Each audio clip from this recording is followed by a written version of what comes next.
La fin du mois de décembre est toujours un moment propice pour dresser un bilan de l'année qui s'achève et prendre des engagements, voire des résolutions pour l'année nouvelle. Aussi, je voudrais saisir la présente occasion pour adresser un message citoyen à tous les Gabonais, d'origine comme d'adoption, ainsi qu'à toutes les communautés qui vivent dans notre pays. Il s'agit précisément d'une part de donner mon appréciation sur l'année 2024 qui s'achève et d'autre part de présenter tous mes vœux à tous, mes vœux les meilleurs pour l'année 2025 qui va commencer et pour laquelle je vous adresse chaleureusement un message d'espoir et surtout d'espérance. Je voudrais pour commencer vous partager mes réflexions sur le parcours que nous avons effectué ensemble depuis cette fameuse date du 26 août 2023, où nous avions remporté une victoire éclatante et étions assurés d'avoir libéré notre pays de l'obscurantisme, de l'injustice, du népotisme, du tribalisme, de la gabegie et du mal-vivre. Malheureusement, sous le couvert du CTRI, le PDG s'est encastré pour renforcer ses positions. Malgré cela, 2024 aura été un révélateur de notre combativité, de notre résilience et de notre engagement constant pour la dignité, la liberté et la libération de notre pays.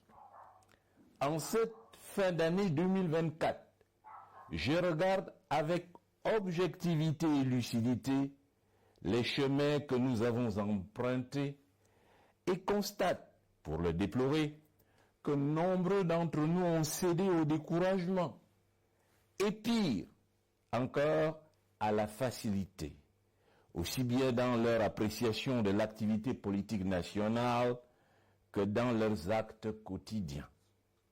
Pour ma part, ils n'ont pas suffisamment mûri leurs réflexions pour comprendre le jeu politique en cours, tant ils gardent toujours les séquelles de 50 ans de règne du PDG. Ils réagissent toujours à travers le prisme du PDG, alors que la raison même de notre combat, son objectif final, c'est chasser à jamais le PDG.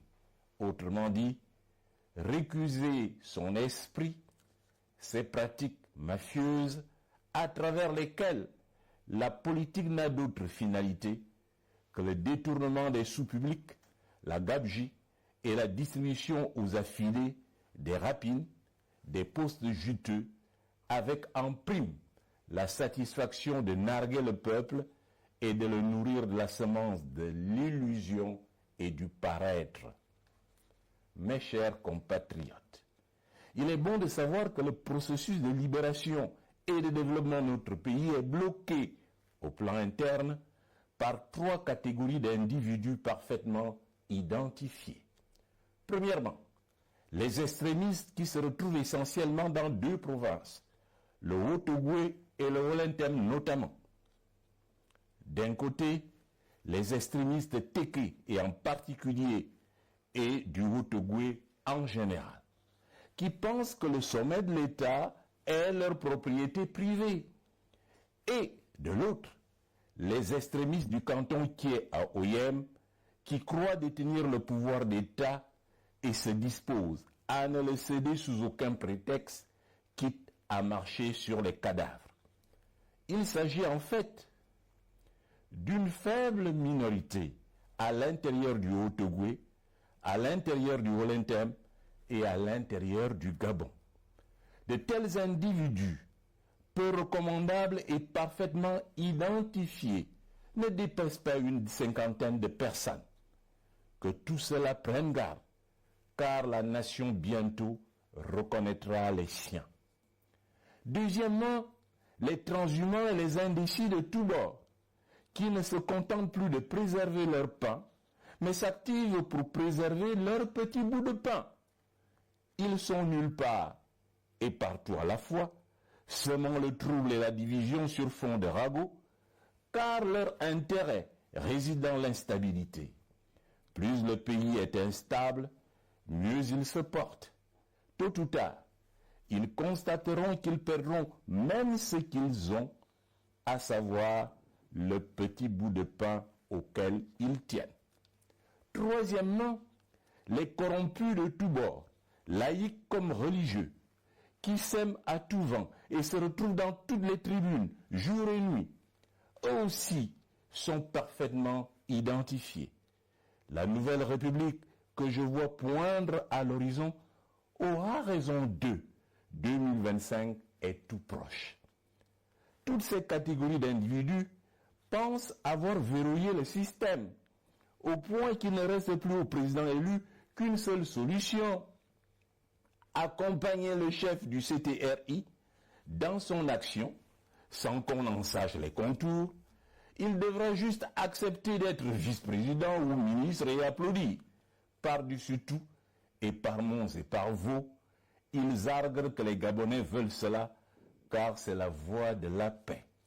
C'est d'ailleurs l'occasion pour moi de rappeler que le président Albert Ondoussa est un chrétien et comme tel, il ne participera à aucune mascarade ni à tout ce qui est faux.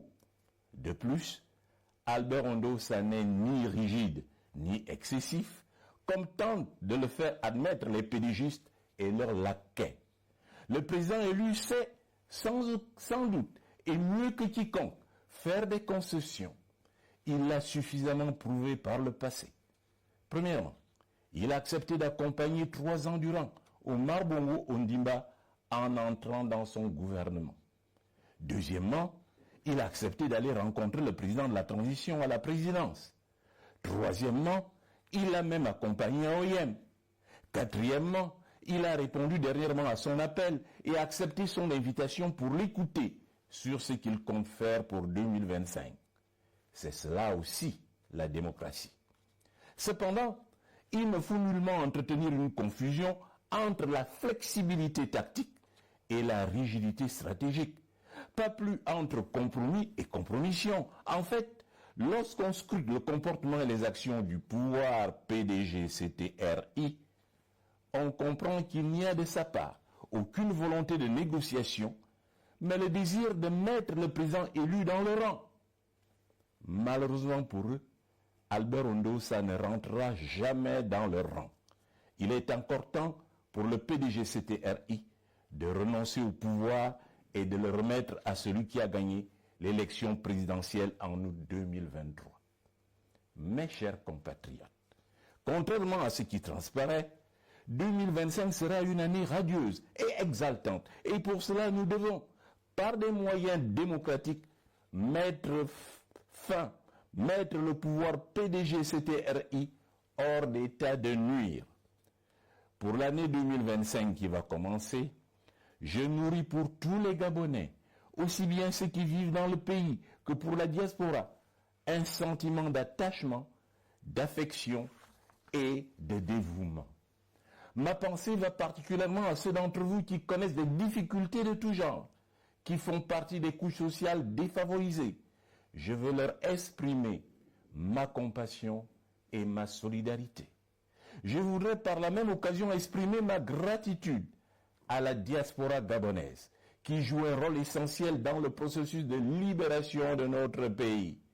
N'en déplaise aux détracteurs, à ceux qui rêvent d'une dictature dans notre pays, et surtout se disposent à instituer à nouveau le règne de la pensée unique. Bonne et heureuse année 2025 à tous et à vos familles respectives. Hasta la victoria siempre. Que Dieu bénisse le Gabon. Je vous remercie. Gabon Direct.